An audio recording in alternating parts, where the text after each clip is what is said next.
a brand new start. Rockin' interview, stories shared. Chill hangouts, no time spared. From soulful whispers to a roaring sound, music unites on hallowed ground. All things music, a vibrant call for one and all to give their all in this sanctuary where dreams ignite. Music's power burning bright.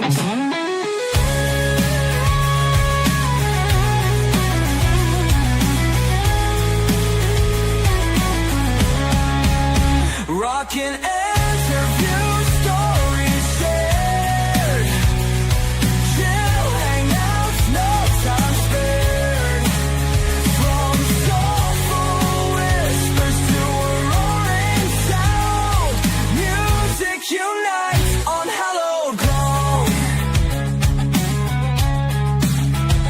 Glick's house of music, a place to be for every heart, wild and free. Music's embrace, forever strong, a symphony of life all night long.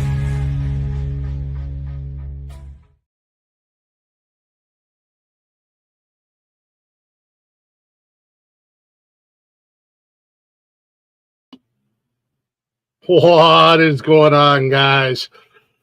Welcome to Glick's House of Music, right here on the Nonsensical Network, your unofficial backstage pass to all things music. Yes, we are live. This is not a replay on the Facebook, YouTube, and Twitch channel. Back from vacation, took a little break, much needed break from work and podcasting and just the adulting stuff. I didn't have to adult for a week, but back at it, back on it. And I'm stupid excited for tonight. Been looking forward to doing this one for a while now, the last few months. So we'll get into that in a few minutes. But if you're not already, go ahead and give us a follow, give us a like, give us a share. We're on all the socials, bio.link/nonsensical networks. Got all them links there for you to find us, follow us, and share us. What up, Chatters Box? What's up, Wally? Kayla's so excited. She already knows what's happening. What's going on, Mandy? Chattersbox already live and doing their thing. I forgot what I was going to say. I was going to say something else, but never mind. So, yes, we are back this week. I'm back in the driver's seat on the shows that I need to do, and especially, most importantly, on Saturday nights. No, thank you. Shout out to Rock Lee for filling in this week while Wally and I were on vacation. And I'll say that again tomorrow night and Saturday night and Sunday. And, you know, whenever I'm doing a show this week, Rocky did an amazing job. Shout out to everybody who joined the panel for Rocky and was there to support him. What up, Jersey? But anywho's, like I said, give us a follow, give us a like, give us a share. I'm fucking pumped for this. So one of our very good friends, one of your guys' favorite bands that have ever been on here, this has kind of become their second home at the end of the day. Tonight, I would like to say world premiere, but it's already been out for a couple of days. Maybe you guys have seen it. Maybe you guys haven't. If you haven't, buckle up because I haven't even watched it. I waited for this moment to watch it with you guys.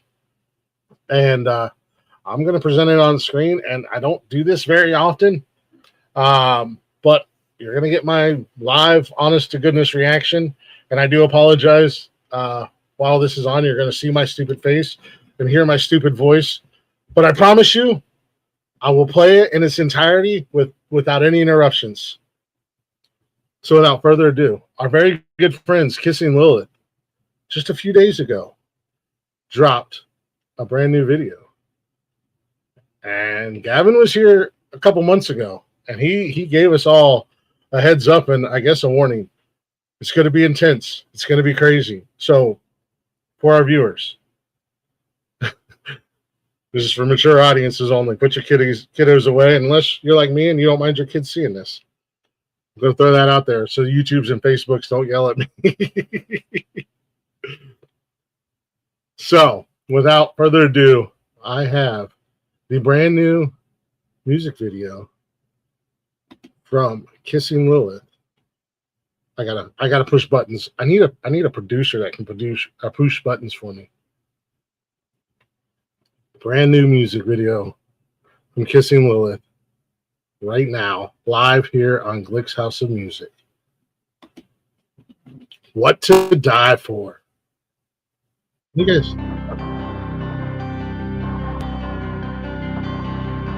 I'm watching the full screen. I can't see the chat.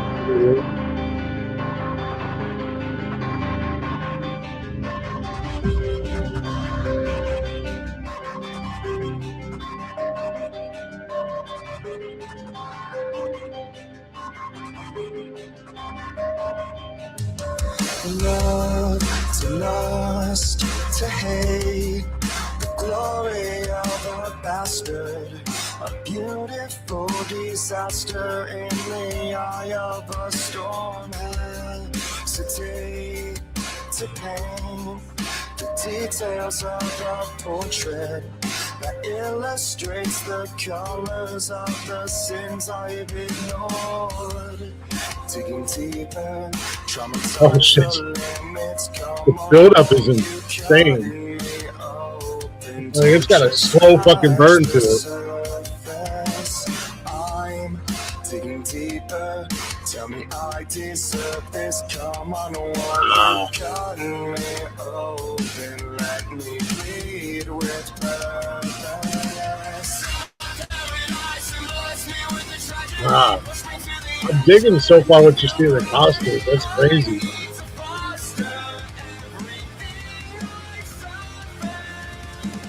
Digging the song. Hell yeah. Oh shit.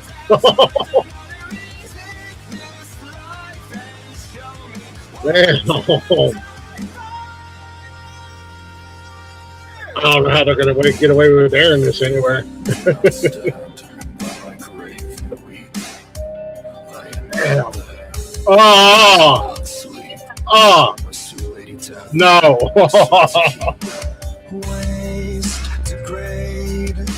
Those hooks are real, by the way, guys. That's real. That's not CGI or FX or anything. That's, Gavin, what are you doing?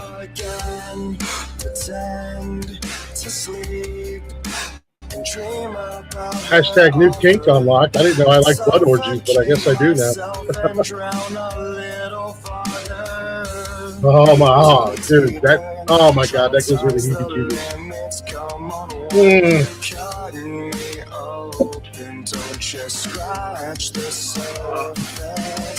I'm digging deeper. Tell me I deserve this. Come on, won't you cut me open? And why do you gotta zoom in on it?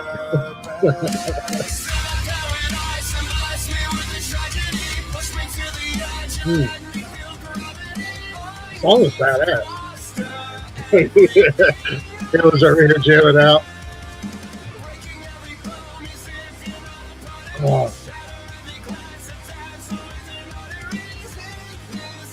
I got fucking literal goosebumps. Oh.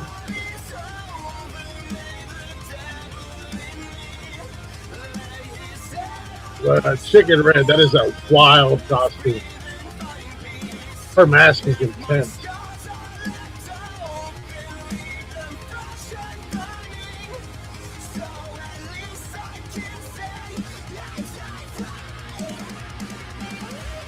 That is really bad. No way. That's not, oh, that was bad. Put it in the fire.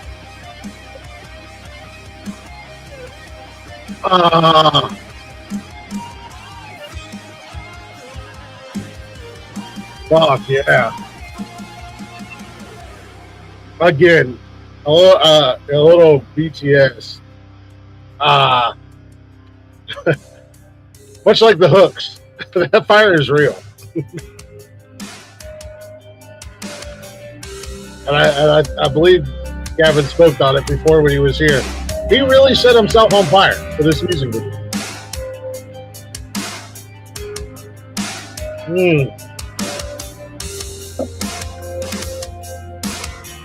Wow. That is fucking amazing video.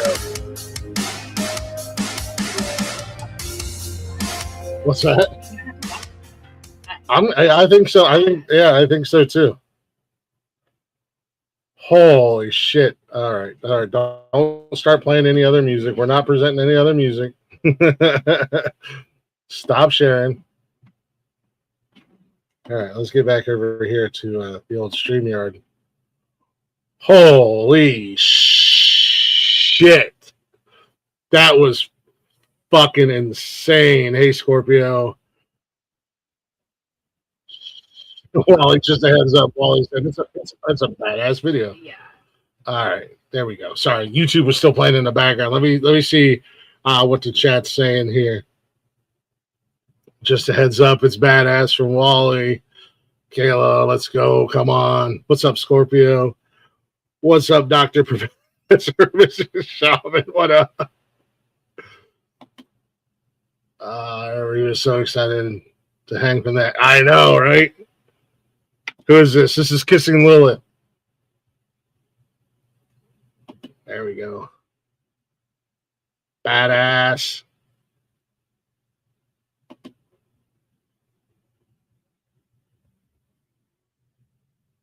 The video was badass. Is that a dedication? No, not a dedication, you jackass. Oh, man. Dude, that was fucking wild. That was such a crazy video, such an amazing video. Shout out to the guys. Good fucking job, man. Wow, all of you guys. Gavin. Wow. Why am I talking? I got another surprise for you guys tonight. Gavin, dude, you're muted. From Kissing Lilith, everybody. You guys know him. The one and only Gavin Kerr. Yeah. And I'm the lead singer of Kissing Lilith. Thank you for watching my video. Wow, dude, that was fucking amazing, man. Yeah, I'm not gonna lie. I still have goosebumps, man. I don't know if you can see it. I still have goosebumps. That was wild. It's fucking awesome, and thank you so unbelievably much. I'm so happy that it's. I mean, happy is a completely diminished word on how I'm actually feeling. Like I'm just so ecstatic, touched, starstruck by like how everybody's reacting to this video, and I actually got something for you in my hands here for you to see. These are the hooks that were on my back in the video, so you can see exactly how big they were. Oh my god, dude, that's insanity! And I told you, no CGI, no FX. Yeah, no, this was real. This was as real as it gets, from the hooks on my back to me kissing my wife at the end of the video. That was awesome, dude. You said you were going to get set on fire, but what a badass way to get set on fire! She literally breathed dragon fire on you, man, like a dragon. More badass. That was Jen's. Our maiden of Lilith. Her name is Jen. That was her first time blowing fire. I taught her how to do that day. Originally Cody was supposed to play a character that was going to set me on fire, but due to the crazy snowstorm that we had, he was unable to attend, and I had to rewrite the script last minute. So I told Jen, I said, hey, do you want to set me on fire? She goes, yeah. I go, okay, do you know how to spit a fireball? She goes, no. I was like, do you want to learn? She goes, fuck yeah. And so thank you so much, Jersey OG. But yes, I taught her that day with a water bottle, just doing spit take after spit take. Nice. Taught her how to do that. And I mean, I think we shot that maybe 4 or 5 times before she shot a big enough fireball to light me up. And yeah, she ignited me. and my legs were lit up for probably about a full minute, and then Justin came over and threw a huge blanket on me and started putting me on. It didn't work at first. I had to like stay calm and just lay down on the floor for him to properly put me out. And then after that, in the beginning of the video, you see my head and shoulders lit on fire, and for that one, we coated me with the fire gel, and then we lit it and stood off camera and just like took a good 30 seconds of me burning like that a couple times.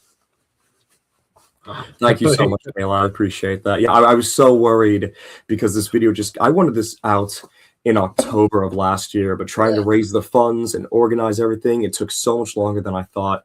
And I'm so glad that we didn't set a release date for the song until the video was done because of that. But I was so worried that I was going to be hyping up this video for like this entire time, and then once it was out, people were like, "Oh, I thought it was gonna be cooler," but it definitely seems like it was worth the wait. So I appreciate everybody's patience and participation. I wanted so bad to just be like, "Yeah, it's okay."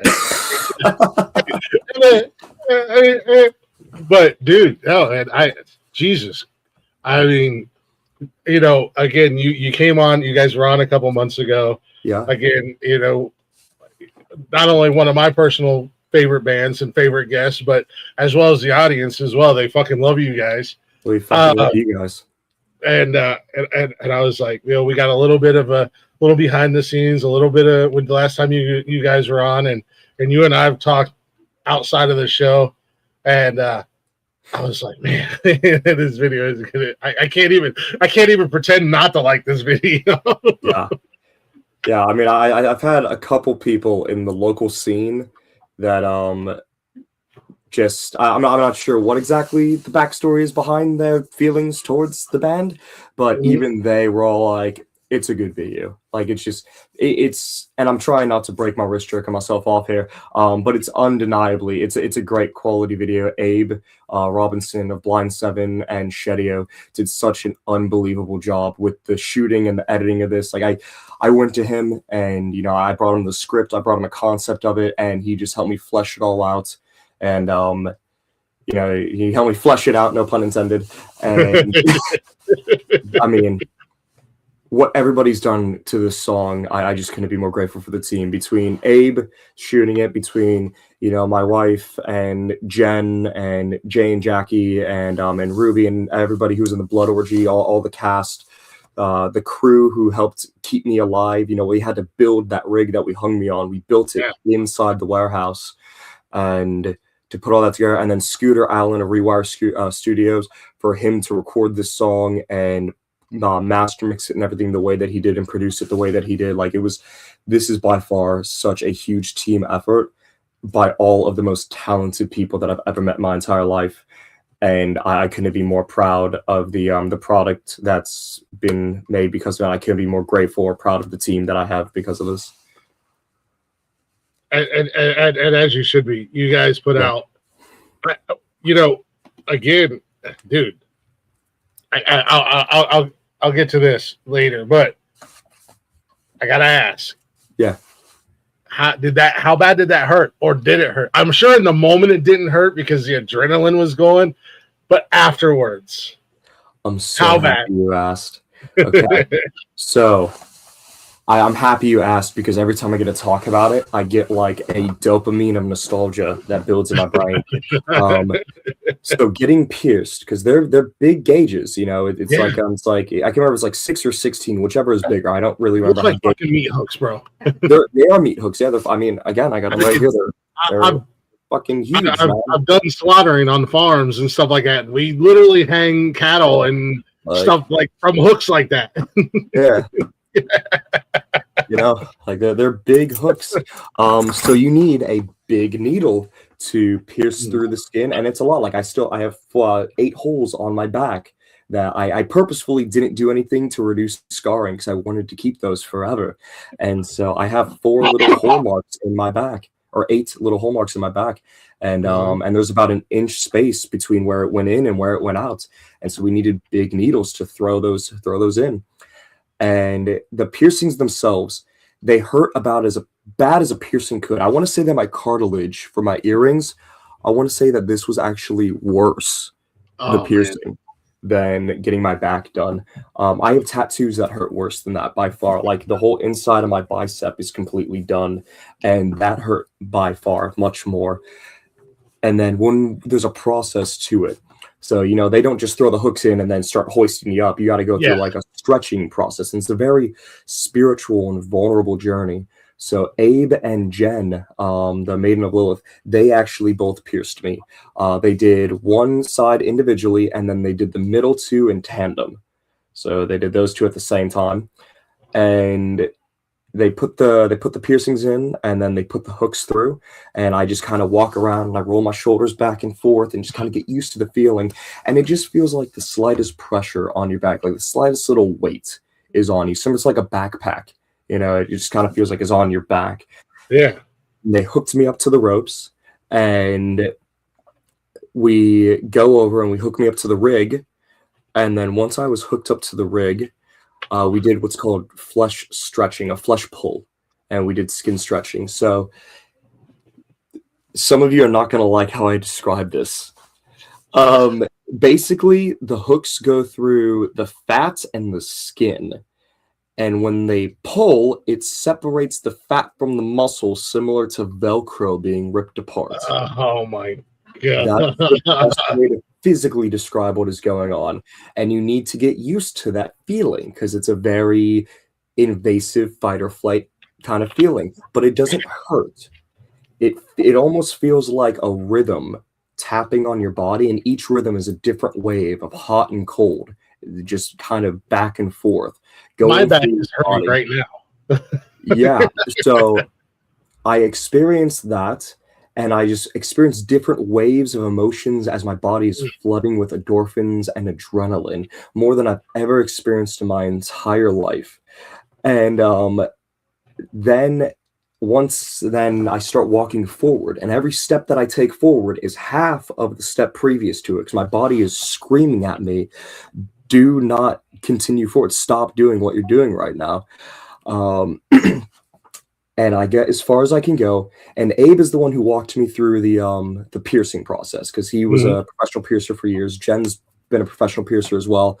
But then Jen has done flesh suspension many times. She's done it in her arms, her legs, her back. Like, she is a full-blown pro. So she walked me through the spiritual aspect of it, and it was a very, very intimate process. Like, I fully fell in love with Jen in a way that I've never loved someone before. It's such a unique experience, and like, my wife understands it, Jen understands, I understand it. It's definitely like a platonic, not like a romantic thing, but it's very intense because you're very vulnerable. The best way to describe it is like is kind of like the like a similar love to between like a mother and a son, not quite like that, but it's a very intense one, because you're so emotional and you're so vulnerable in this sense and in this state of being. And so once I walk as far as I can, Jen's holding my arms in front of me, and I look at her and I say, okay, I can't walk for him. She says, okay, I'm going to pull you now. And I say, okay. And she gently starts leaning back and stretches me even further. And it feels like she's pulling my soul out of my body at this point. And it gets to a point where it feels like my entire body is vibrating. And I just feel this like the cool side of the pillow is just enveloped me. And she looks at me and she goes, okay, are you all right? And I say, yep, I'm okay. And I look back at her and I say, I think I'm going to pass out now. And she says, okay, that's all right. And as soon as and this happens to everybody, like 95% of people, they pass out on the first flesh pull because it's so intense. As soon as she says, okay, I just drop like a sack of potatoes. And she comes and grabs me, and a couple other people come and grab me.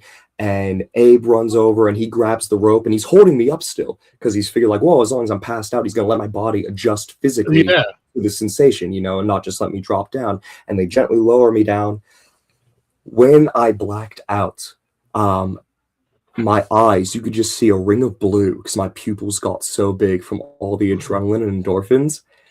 And then we have a video of me passing out. It was only about 5 seconds that I was out. It felt like 8 hours. I woke up so afraid and upset that I had ruined the shoot and that I had wasted the day. I thought it was fucked, but I was out for like 5 seconds. Yeah. But from my perspective, it was like 8 hours. And the other thing is, when I blacked out, it was the most smooth and gentle feel and warm feeling I've ever felt in my entire life. Everything just slowly fizzled away, and I just felt weightless. It felt like my soul left my body, and all I hear in the background is Tool playing. I just hear Menard's voice just going while I'm just falling down the rabbit hole, Alice in Yeah. Wonderland style, and I start having visions and memories and dreams of early in my childhood and my life and everything, and like parts of like the future, and it's so insanely bad. I remember things that I forgot about for years, and I remember waking up and my eyes were pitch black.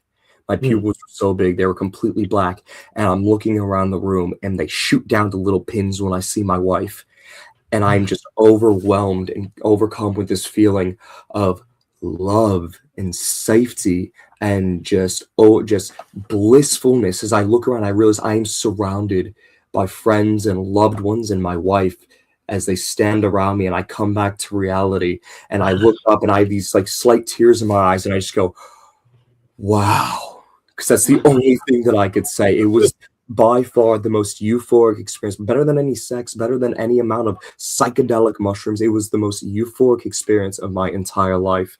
I've never done heroin, but I've heard people compare it to like a heroin high, because the amount of endorphins and adrenaline that pumps through your body is unbelievable. And then from there, we've slowly stood me back up. I sip some water. I step up on a stool. They pull the rope as tight as they can, and they pull it a little tighter, and then they take the stool away, and I'm fully hanging right there. And each time we did that, I didn't pass out again, and it got a little easier and easier. And as it got easier, it became more of a meditative thing.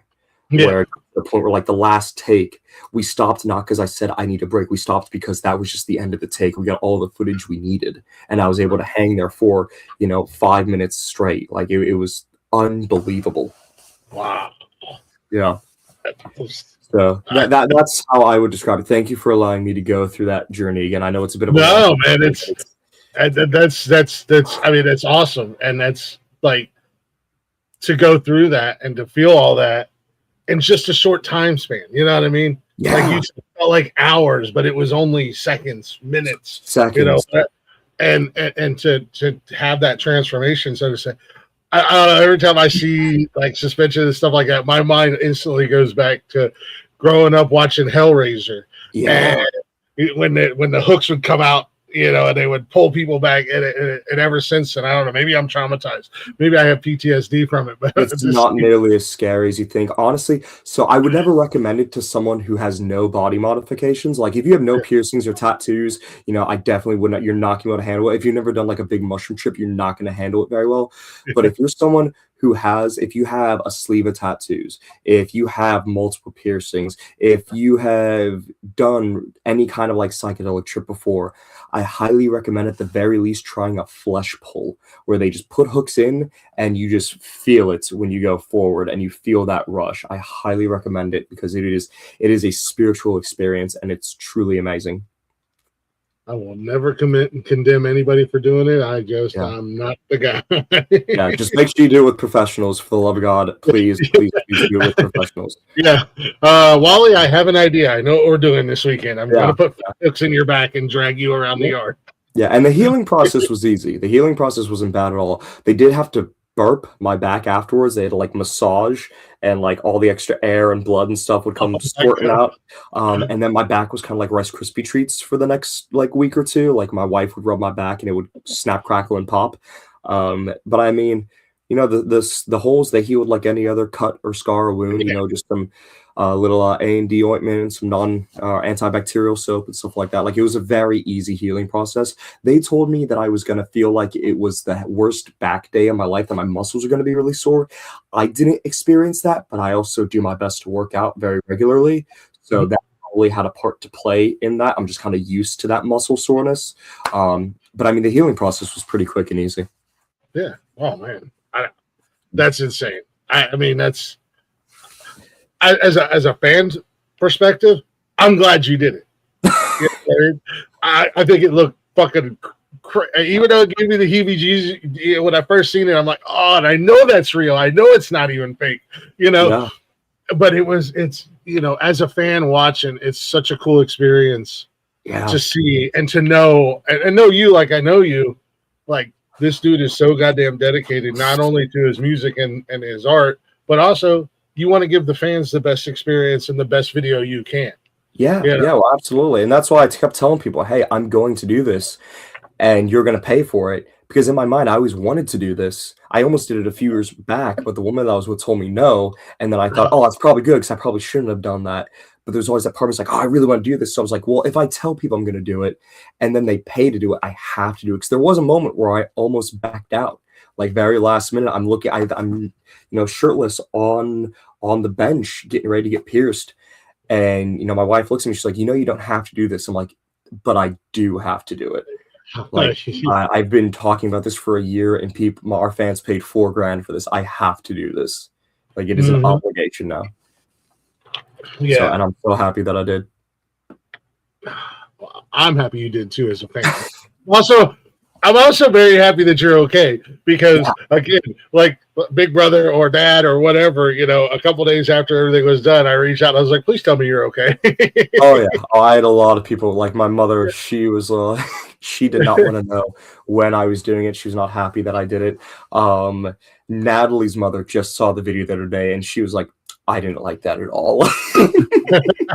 She's also in her mid-70s, to be fair. So I'm just happy I didn't give her a heart attack. I mean, of all the things that she didn't like, that she could have not liked in the video, it was that. So I mean, it's success. Yeah. She's like, I like the blood orgy. That's nice. I like the BDSM. I don't think she liked any of it, honestly, but it's okay. Because my wife told me that she's like, yeah, my mom didn't like your video very much. She's like, that's okay. She's not my target audience. I love my mother-in-law so much. I'm not making music for her though. Yeah. I don't think the 70s and up age group is really what you're going for with your music. No, like I said, great video. For the fire, did you have a fire suit or anything, or did you put like the gel stuff on? Yeah. So I'm wearing pants and shoes and jewelry, and that is actually me naked from like the top up. I had this fire gel that we used, and the way that it works, it's two different gels. It is a coolant and a fuel, and you lather the coolant on, you let it sink into your skin. And then you put another like coat on just for good measure. And then you put on the fuel, which smells like the strongest lighter fluid you've ever encountered in your life. So you put that fuel on top of it and then you pray. This is for your wife. This is for your wife, dear sweet wife. Yeah. I'm not a religious man by any means, but if you haven't already, pray. You put that get on. A very large insurance policy on this man because. Well, it's insane because that stuff lets you burn for like 2 minutes straight before it like burns you, but it gets hot still. It definitely gets hot. Like when my pants were on fire, we had my pants up to my mid thigh, and then both my hands set on fire.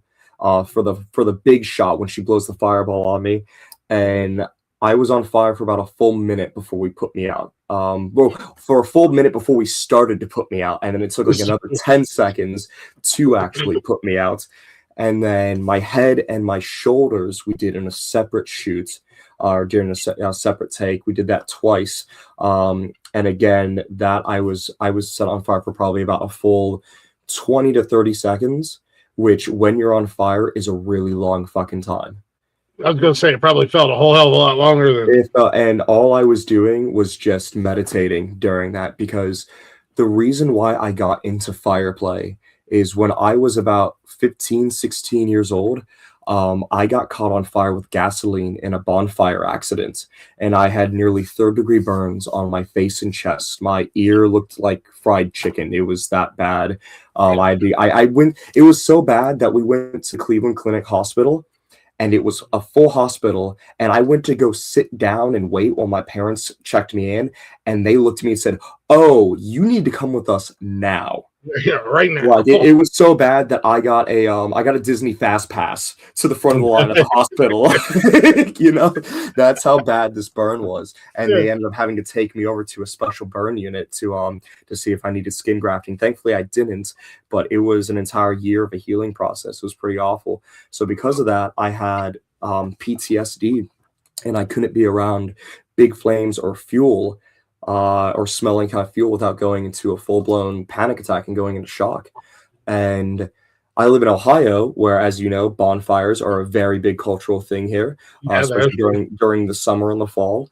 And I also wanted to be able to drive my own vehicle and pump my own gas. yeah. And so one day I saw a guy on YouTube doing fire eating, and I thought to myself, fuck that guy, I can do that. So I went on YouTube and started doing research, and I went to Amazon and bought some cheap torches, and then I went to I went back online and looked up what kind of fuel they use. Don't do this, by the way, anybody watching. And I went in my parents' garage after I got the fuel, and I didn't tell anyone I was doing this. And I was like, I'm either going to conquer my PTSD in the most extreme way, or I'm going to burn down my parents' property and kill myself.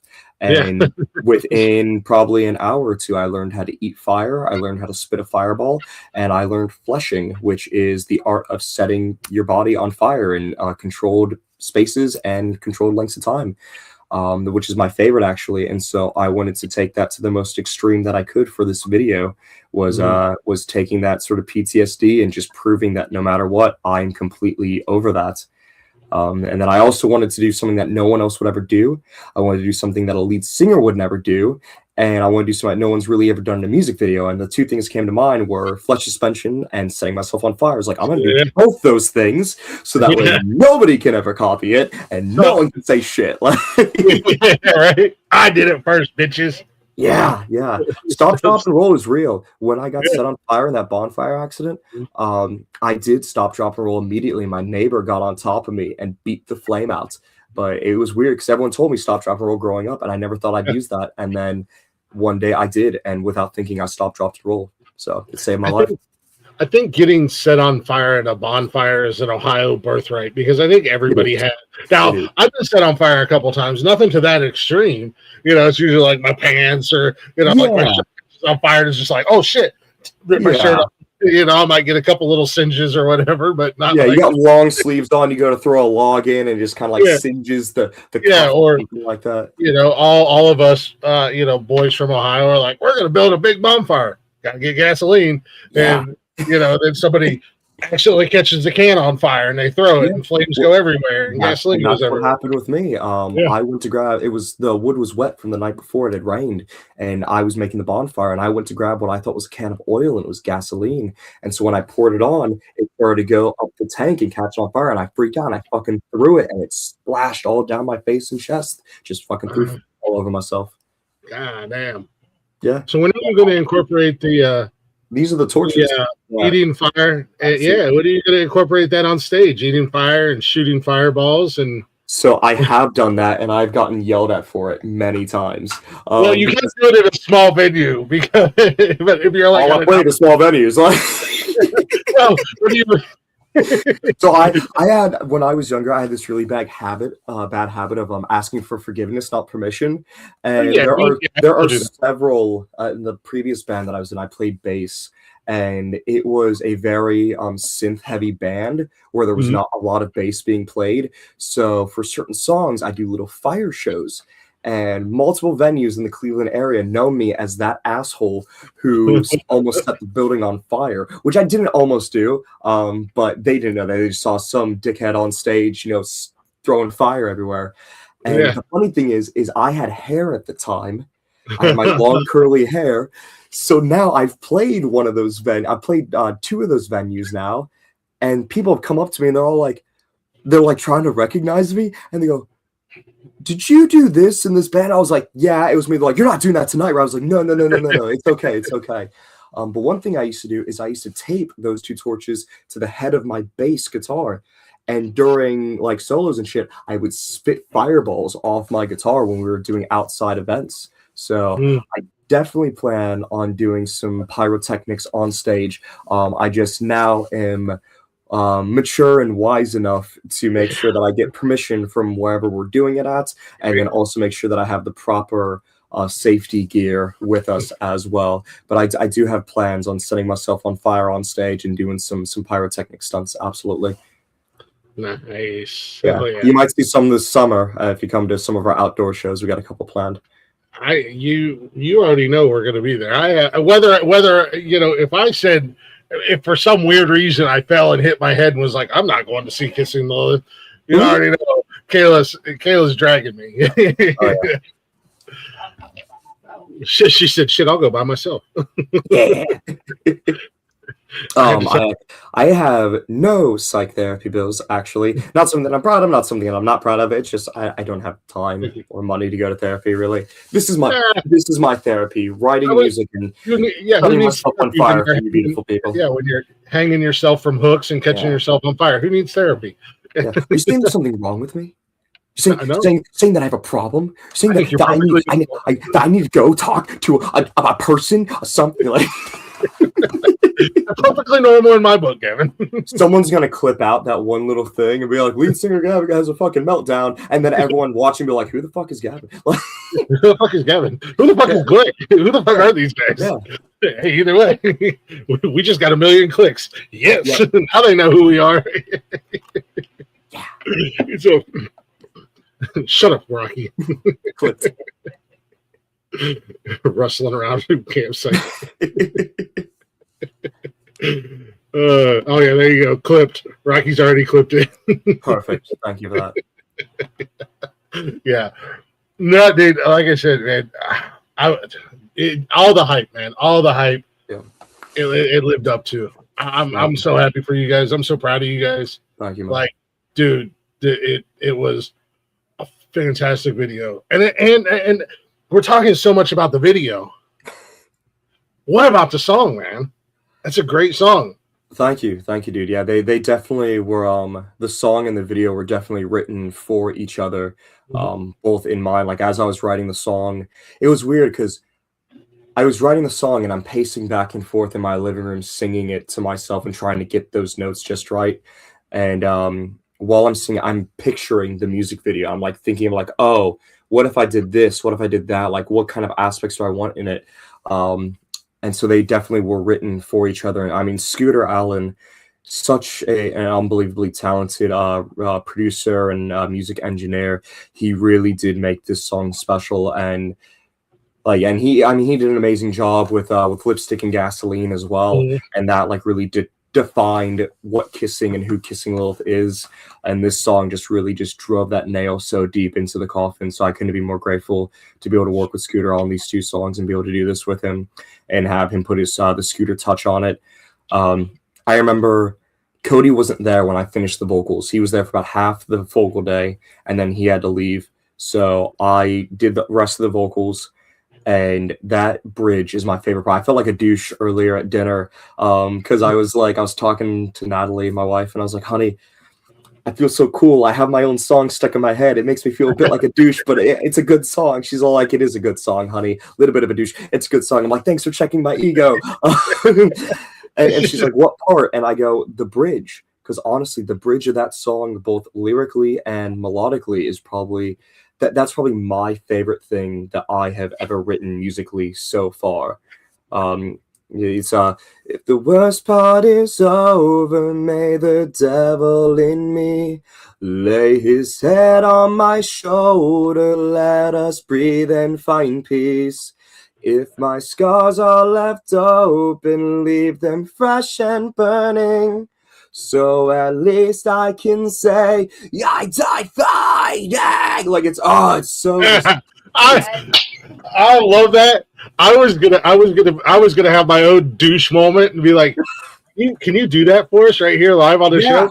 I didn't have to be a douche. You just did it. It's just I don't know what it is when I sing that chorus. Or not chorus. When I sing that melody and that bridge, and I say those words. And like I said, I'm not a religious person by any means. I respect those who have faith and everything. I respect those and their beliefs. I have very close friends who have those beliefs, and we have very healthy debates about it back and forth. But that's the closest that I have ever felt to what I imagine a very genuine confession would be like.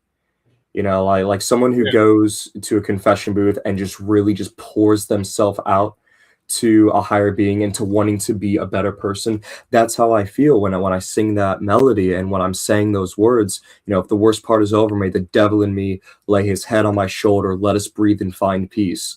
That's more than anything. That's what I want. I want to be good for me. I want to be good for you. I want to be good for my wife and my future kids one day. And that is what I think about in the purest, though no matter how many people are in the crowd, no matter how loud the music is at the show, that's all I imagine. That's all I picture when I'm singing that part of the song. And it's so drilled into my head, and I'm just not ashamed to be in love with that. Out of everything I do, I will allow myself to be in love with that one part of my music. Yeah. I think, and I see your question, Sergeant. I'll get to that because I know Gavin likes to answer that question. I think that's one of my favorite things about you as an artist, as a singer, is how passionate you are. From the very first time you were on this show, that was one of the things that I instantly clicked with, is that the passion you have when you sing, and then getting the opportunity to come and see you guys live. And see you with that passion live is, I don't know whether you like your guys' style of music or not. If you're a fan of what you guys do, I think people will like you as an artist because of that freaking passion and that drive that you have, and how much your music consumes you and is you and who you are. Yeah. Thank you. I mean, we have 3 goals. Anytime that we make a video, do a photo shoot, write a new song, until we put out art, we have 3 goals. The first goal is, first and foremost, write for ourselves, be true to ourselves, write what we want to write what we know about. The second goal is to inspire people. More than anything, more than anything, I want to inspire people to go create. I don't need to be the best singer in the world. I don't need to be the best video director or artist or musician in the world. But if I can inspire someone who might create the best or tries to be the best, what more can I really ask for? That's fucking amazing. If one day I find an artist that I look up to and they go, yeah, you are my inspiration to start, that might break me. I would be so happy. That would be so insane. And then the last goal, what was it? I lost my train of thought for a second, getting caught up in that. Squirrel. Squirrel. Oh my God, where did my train of thought go? Oh no. Oh, fuck. What was it? Inspire people. Yeah, stay true to ourselves, inspire people. Oh, that was it. Okay. And then the last goal is, no matter if we are for you or not, objectively, you have to admit that we do great work. We have to admit that whatever we put out is good. So whether you hate the video, I hope that you love the song. If you hate the song, I hope that you love the video. If you say that neither of them for you, I hope that you say, you know what though? It's great work. I cannot deny that. That is always our third goal. The other 2 are the most important, but that is always our third goal, that no matter what we do, objectively, nobody can say this is bad. They have to force themselves to admit this is good. This is worth it. This is something here. Oh, absolutely. Absolutely. I want more videos. I want to make more videos. I need bigger budgets for the videos that I have in mind. I mentioned to you earlier the one that I want to do. That's probably going to be a 3 to 5 year down the line project. Yeah, down the line. Well, that's going to be a very big budget video, and I'm very excited for that. I want to see if I can get RuPaul involved in that, because that would be I'm definitely going to need some queens for that video and for the costume design that I want for that. Yeah. But I have other videos in between that I already have plans for shooting. I have some things that involve a porcelain tub and some ballet dancers and some masks. Again, I really love masks. I think that they're a very powerful storytelling tool. Yeah, the masks are great, and especially, like even the mask in the blood orgy scenes, they weren't crazy, they weren't elaborate, but they added. And I think you said her name was Jen. Yes, that was in the all red. Yes, from the finger jewelry, the tips to the mask was amazing. The mask was amazing. That I cannot remember where they're from. I got it from someone on Etsy. Sold me that mask. So I have the 1 second. So let me grab it. I have the original Maiden of Lilith mask that I made. It's probably kind of hard to see because it's all black in here, but you can see these in the photo shoots from Kiss Me Kill Me. This is what Jen wore for that. So I still have this mask. However, I gave her that other mask because she did such an amazing job playing the Maiden of Lilith. I was like, you have earned this. This is yours 110%. And I love Jen so much. And but that mask was made from an artist on Etsy who did a phenomenal job with that. I actually should probably send them the video so they can see it. And then like the throne that was in that big throne that I'm in, I made that throne. It was originally a vintage chair that was donated to me by a family on Facebook Marketplace. Because I was going to go buy it from, I drove like an hour and a half to go get this big chair off Facebook. And when I told them about the video, they donated it to me. They're like, just send us the video, please. So I sent it to them. I got to see if they've seen it yet or not. But there was just so much art and thought that went into this video. Natalie's mask I made as well for the Savior when she's doing the paintings and everything. That's my wife. In case someone didn't know, that is my wife that I'm making out with at the end. It gives me such a beautiful, the kiss that she gave me at the end of that was such like a beautiful, passionate, loving kiss, and the way that she walked away and with our hands is so perfect. Way to end the video. But yeah, there was thought that went to every single aspect of this video. Like I helped with all the costume design and I approved all the costumes and things that people were doing. I had to rewrite parts of the script the day of the video because of the snowstorm. Some people couldn't make it. I had to take other people's costumes and manipulate them for new costumes. There was just so much shit that went into this. And it's so amazing to see it all finally come together in this. And the cool thing too about the Blood Orgy mask, everyone got to keep those.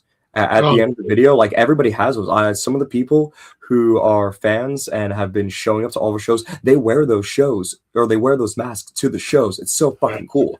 That's awesome. Yeah, like I have plans for our merch table to have mask kits where you can buy I'm gonna like buy all the individual things and then you'll be able to buy and make your own Kissing Lilith mask, your Maiden mask. Oh yeah. I'm excited for that. So anything I can't do. Yeah, I suck at rollerblading. Dog shit at rollerblading. I'm not really good at offense at basketball either.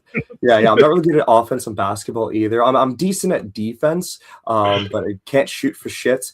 Like I'll get the ball and I'll just pass it on. I've never tried skiing, but I would assume that I'm not very great at that. I've done water skiing and wasn't very efficient at it.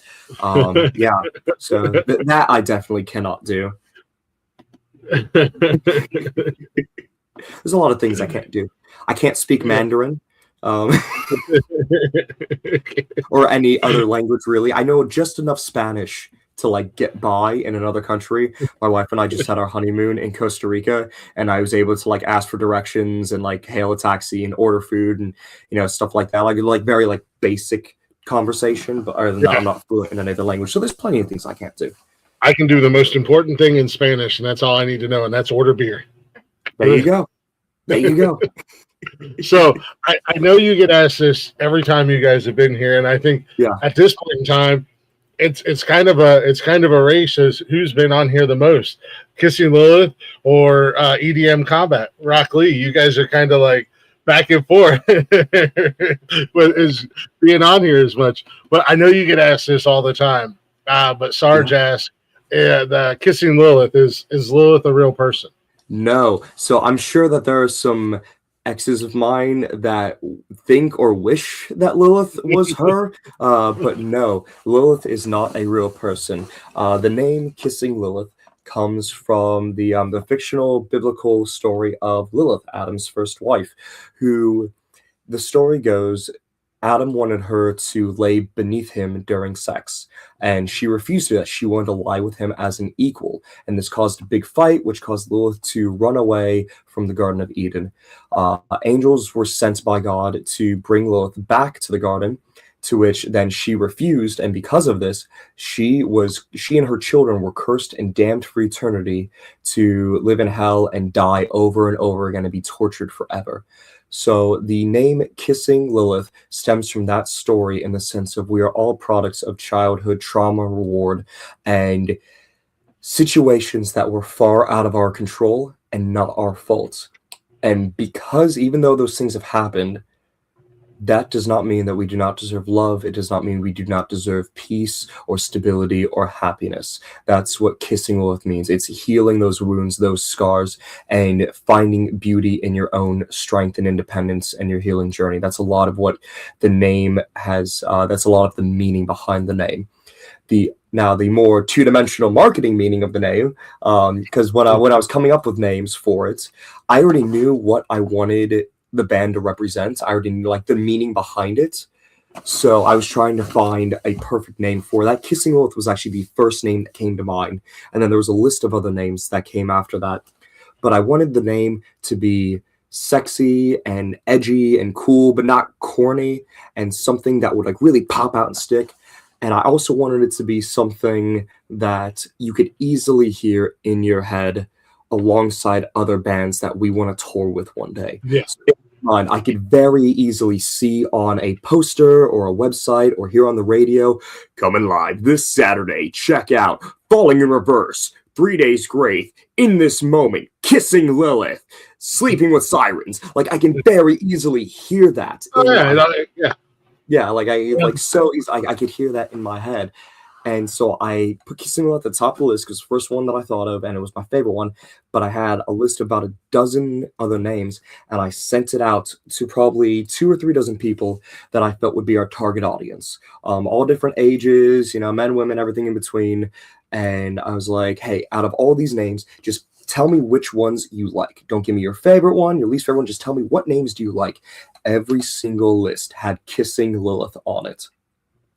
The second one was My Sweet Mistress. That was the second name that came up the most. Definitely Kissing Lilith is. Yeah. I feel also too. If we did My Sweet Mistress, we probably would have went more down a Buck Cherry kind of road musically. Yeah. Just because when I met Cody, he was writing a lot of Motley Crue style rock and roll riffs, really sex, drugs, and rock and roll kind of thing. I'm yeah, that's super cool. But then when we were trying to figure out what the band's identity was going to be, it ended up being much more towards the direction we are in now. And Kissing Lilith definitely aligns with that significantly better. And so everybody loved that name. That's the first name I came up with. I love the name. It fits the meaning behind the band perfectly. And that is how we became. So Lilith is not a real person, no matter how many people may or may not want to believe that it is. Yeah. But our first song is about an ex, so that's true. Yeah. A retired professional ice skater. Thank you very much, Rocky. Nice. The quad backflip double spin tail whip thing. Yeah, I did it all, man. I did it all. Once upon a time in my younger days. Yeah, that was before you blew out your flux capacitor, right? Yeah, exactly.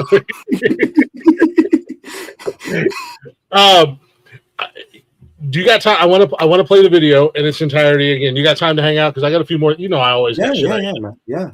But I want to play the video in entirety without my stupid face there and my stupid voice over top of the song.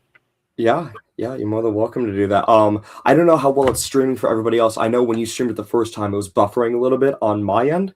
Yeah, I don't know. That was my other fear, was if it was gonna. Yeah.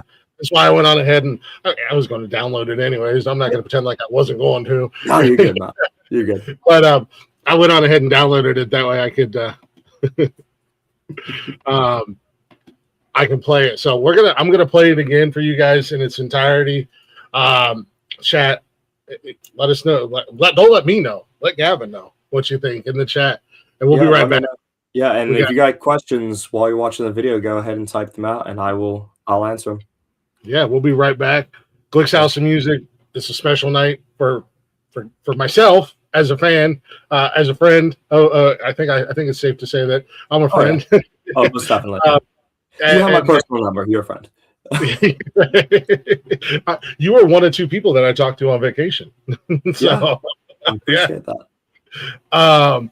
But it's just a huge night for me. I was so excited and looking forward to this night, and I want to say thank you again, man. And I'm going to thank you more times.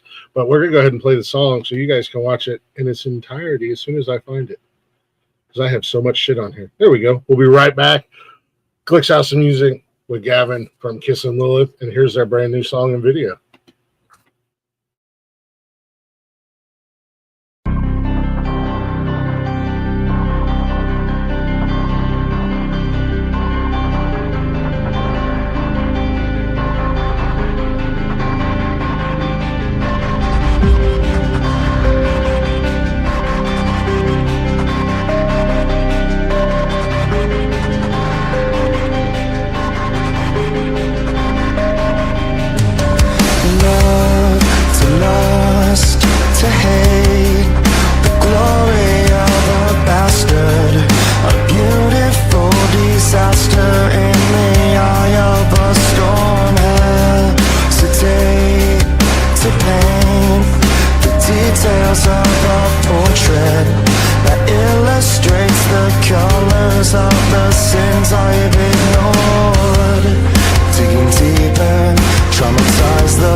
I got goosebumps all over again watching that. Every time I watch it, man, I get them.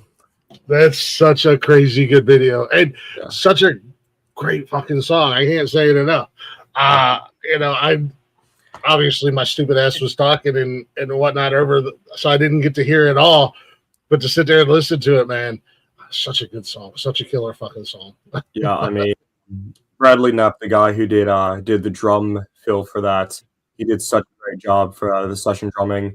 Cody, he wrote the guitar and the bass for that song, and I mean, Cody's such an unbelievably talented musician in general. So his guitar solo in it, the way that it rides with my vocals, is just fucking beautiful. Like I love it so much. Hearing that every time that I hear that on the guitar, it just sends chills down my back, especially after my scream like that. It's good writing. You know, they did an amazing job. I'm very, very blessed to have such talented musicians in my life, especially now that we have the full band together. Now that you got the full band and Cody, yeah, like you said, just to piggyback on what you said, Cody is such a badass guitar player. Well, it's insane. Like, and I've made this joke before, and now I really need to like live up to it because the band that we have now is just these guys are so unbelievably talented. Like they really blow me out of the water, honestly, as far as talent goes. And I don't think they realize that. Cody went to college as a jazz major. He speaks fluent music theory. The dude is a goddamn genius. When he looks at music, he doesn't see just a bunch of little random notes. He sees like a mathematic equation. He sees a grid system, and he knows how to just take it apart and put it back together like Legos. It's amazing. Zach, our bassist, not only did he learn all of our songs by ear flawlessly, but he also is a literal rocket scientist at NASA. Like the dude. And we learned last time you guys were here, he has a huge dick. He's got a huge dick. Oh my god. The dude's got the Donkey Kong schlong, okay? Like, honestly, if he got rid of his bass guitar and just started slapping that thing around, the only difference I would know is the tone. All right? Just pop a Viagra and slam some strings on that son of a bitch. Yeah.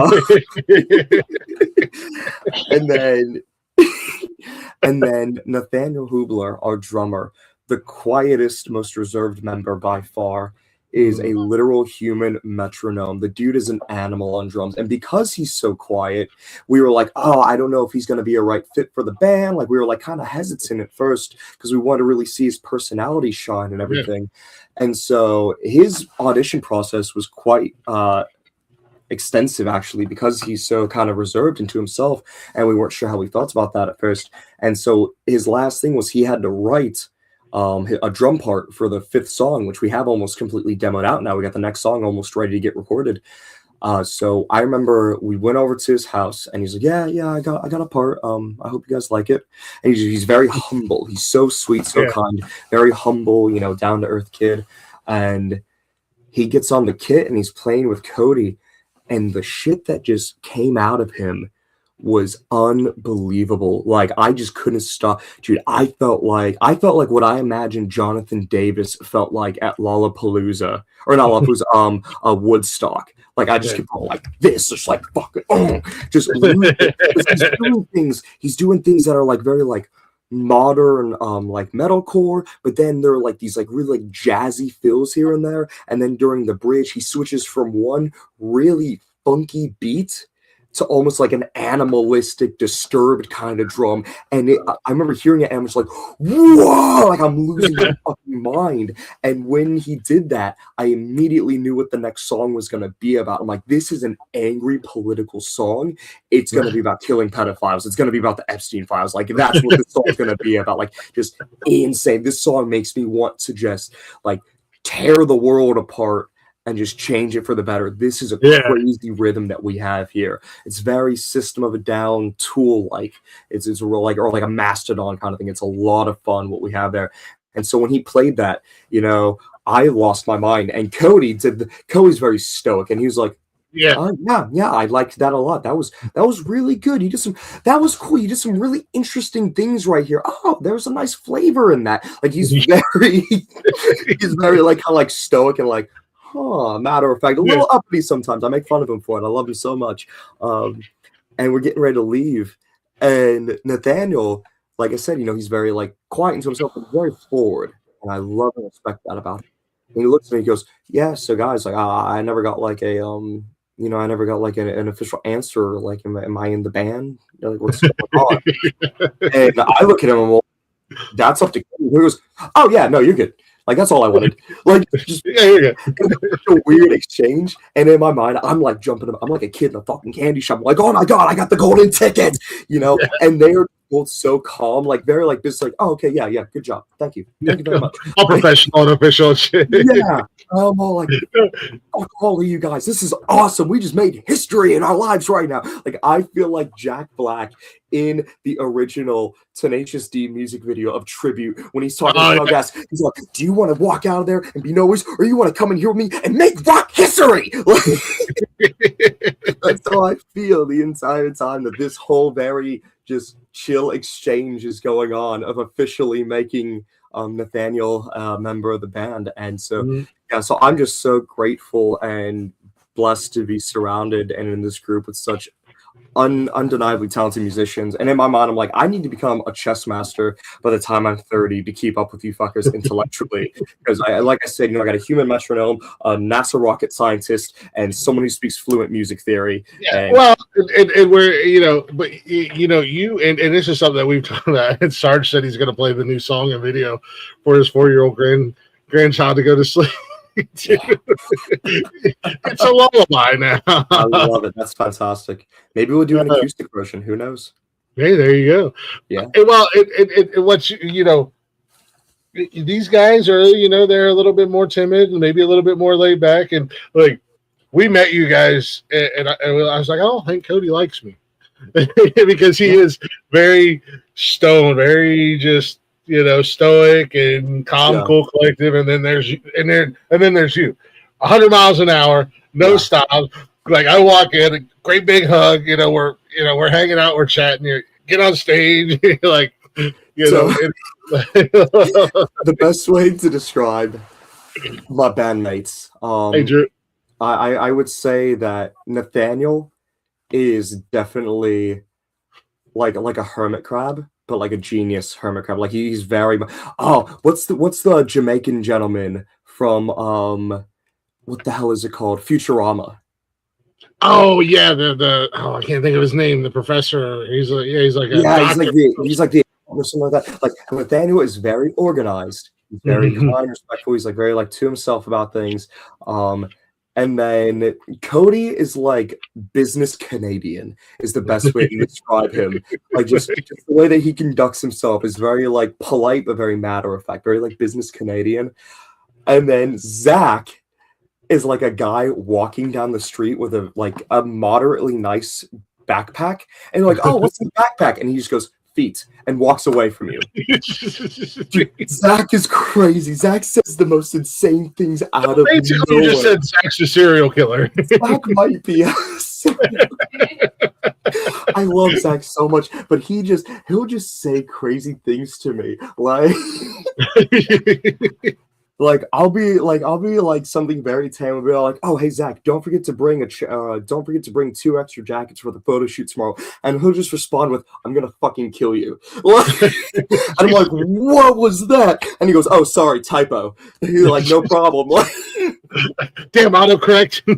Yeah, like I'm like, okay. And then Cody just eggs him on. He's like, "Go get him, Zach." And then Nathaniel's in the chat just liking everything. He's like, heart emoji, like that. There's always that one guy in the group chat that just hearts and likes everything. Yeah, it's oh my god, I love these guys so much, and we get along, like we just all click so well, and it's just a really, really weird dynamic that we have when we all get together, and I'm just so grateful that we all match each other's fucking crazy in a different way. We balance each other out. And that's awesome, because originally when I met you guys, it was just you and Cody. Yeah. And then the last time you were here, I got to meet Zach, and Zach was awesome. Zach was a lot of fun. And I could tell he just fit right in.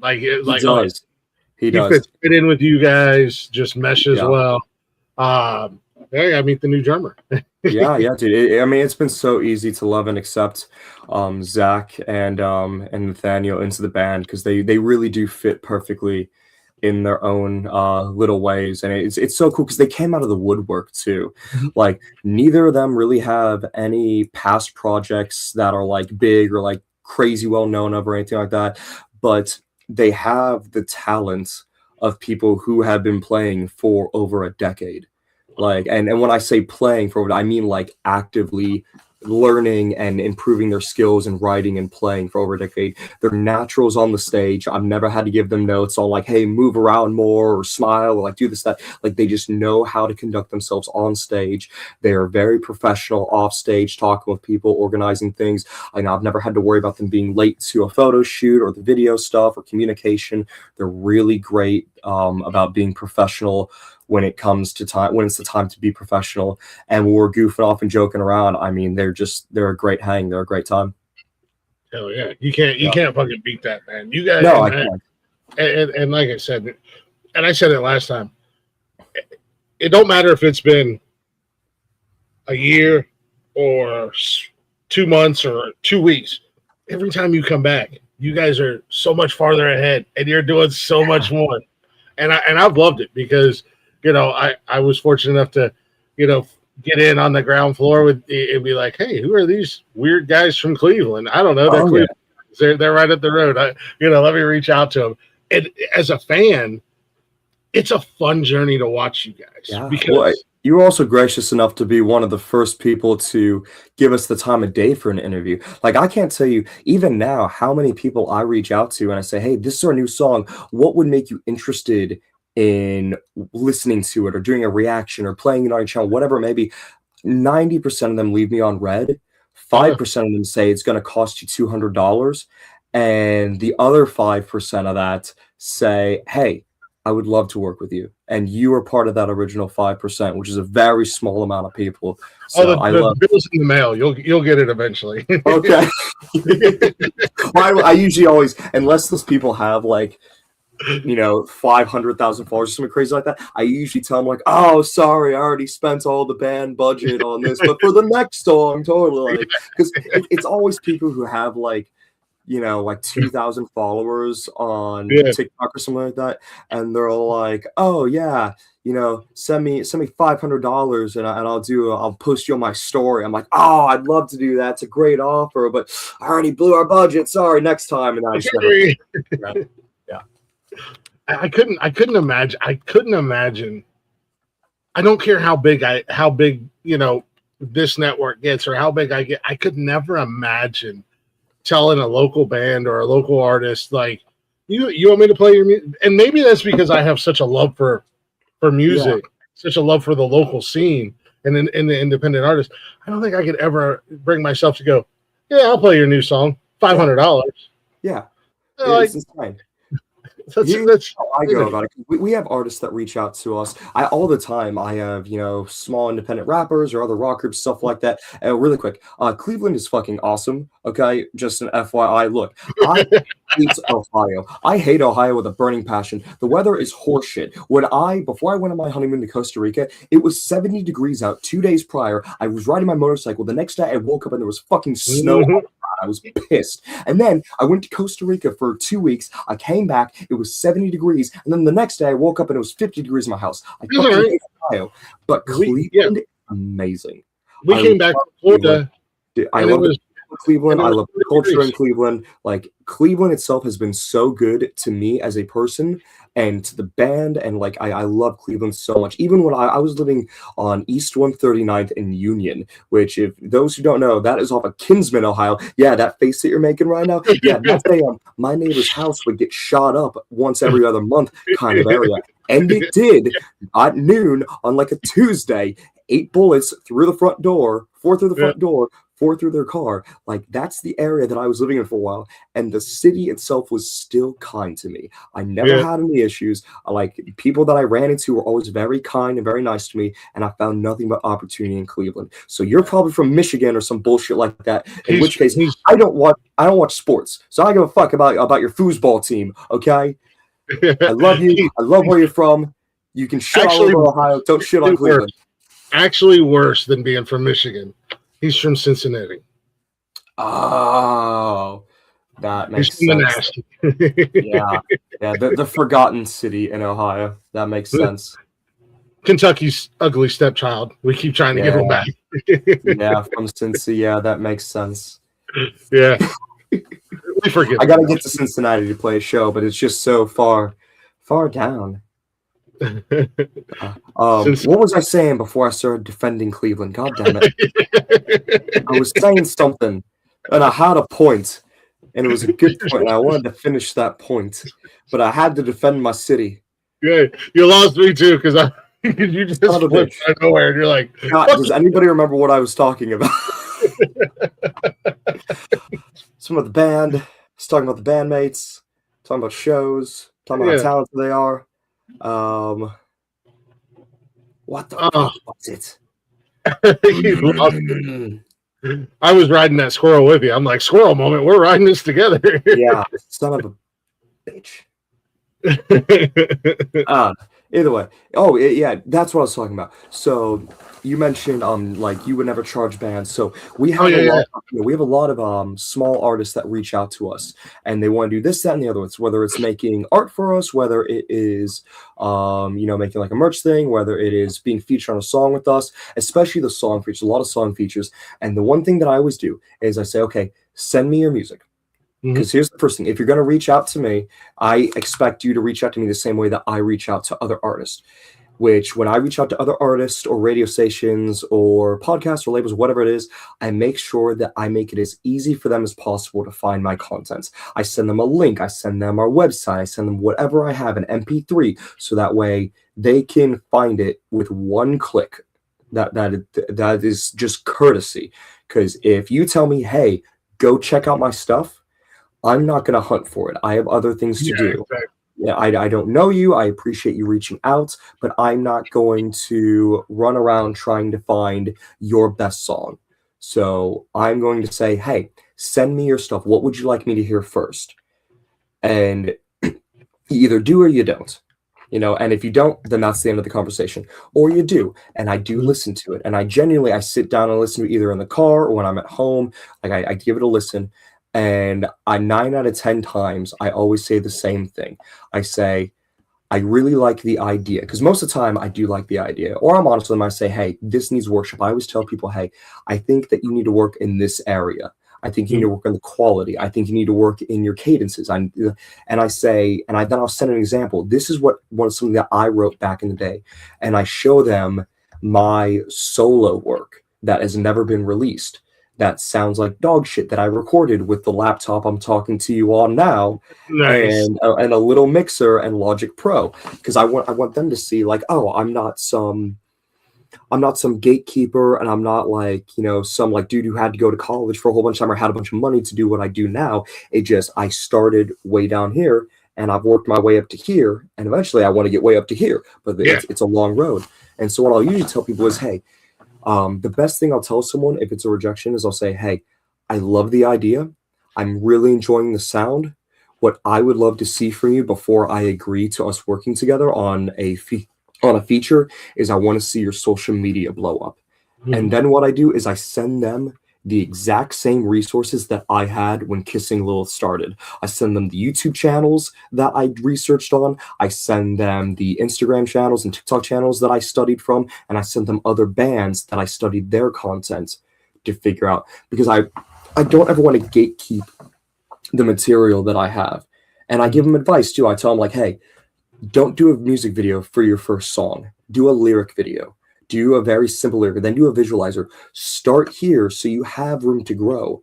Because one thing that I was telling my wife is, as soon as I saw that video, I thought, oh shit, now this is my level of quality every time.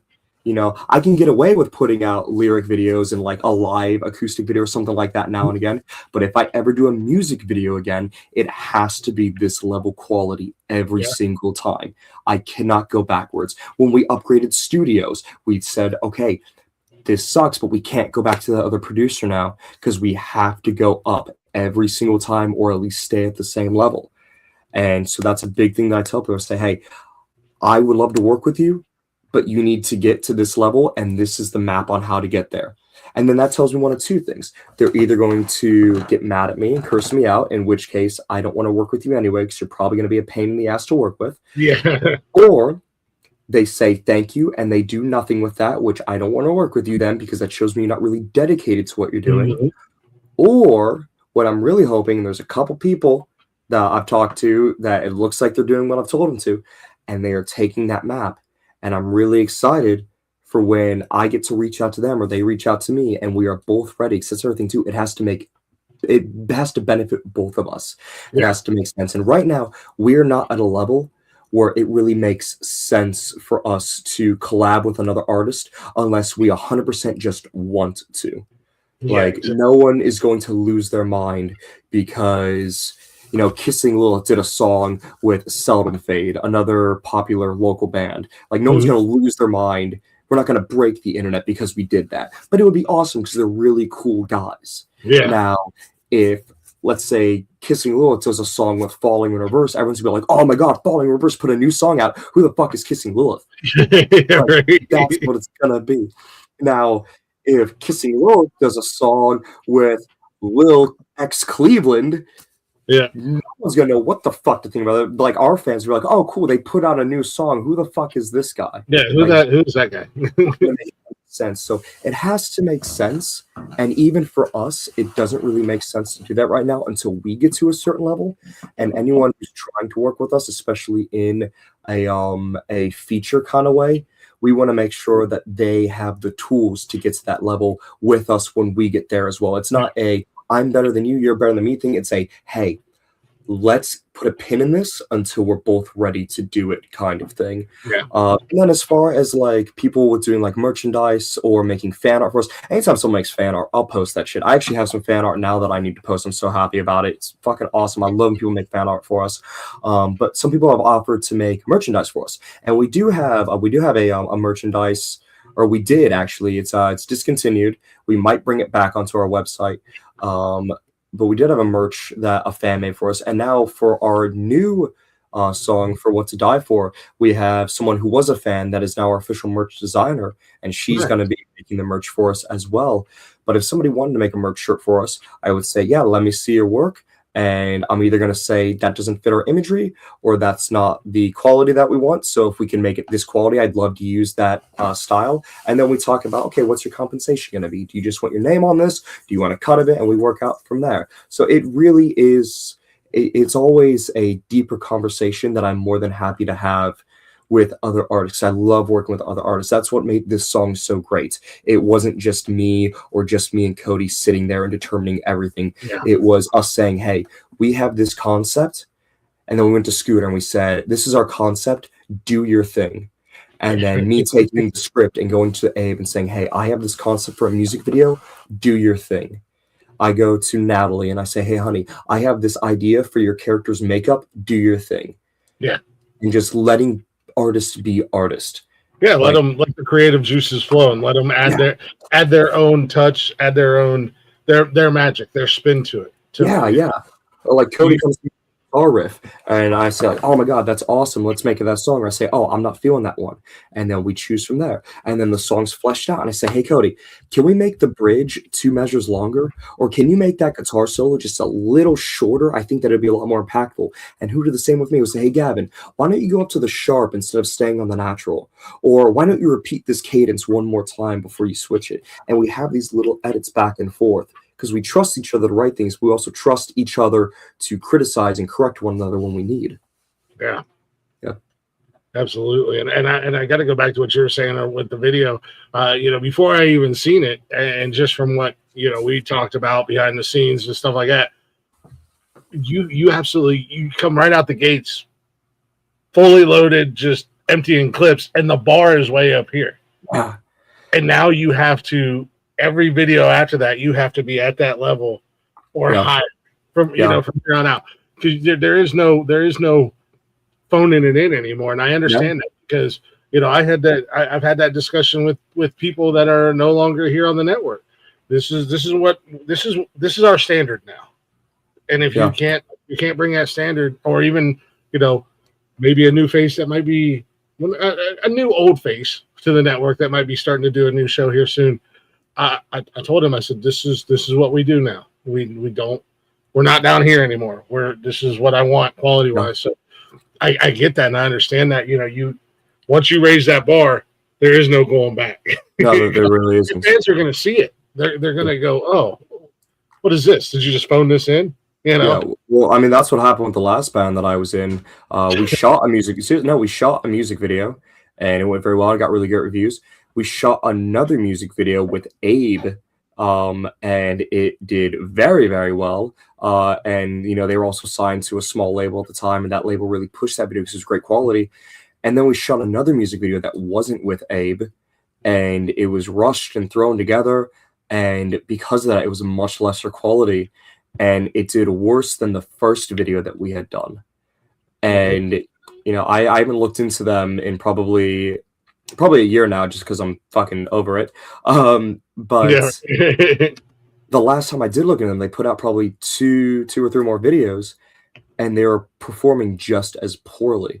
And they had, I believe, they had signed on to a better label as well. And that just told me, it's like, okay, well, that right there is a prime example that you cannot go backwards, because the audience will know, the people you're working with will know, and you will lose respect immediately. You will lose that fan base, because it does feel like you're just phoning it in at that point. It looks like you're just throwing shit against the wall, so that way there's something going on. You're trying to stay relevant, and that's not what these big things are for. If you're posting like a daily content, like a reel on Instagram, and like I'm guilty of this, I'll throw up like a photo carousel or something like that, because I just don't have anything to post that day.